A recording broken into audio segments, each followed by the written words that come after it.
Ingkang nomor 7 inggih menika sasmita jati.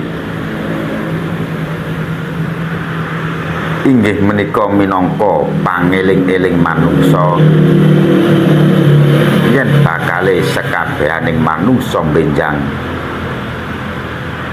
badhe titiwancine ninggal donya. Menika anane tanda-tanda ingkang saged diwaos menawi badhe ninggal donya. Ananging pati menika amung rahasia ilahi. Mulane manungsa kedahe sing bisa njaga laku lan lelaku nang dalan kabecikan gawe sangu ing akhirate.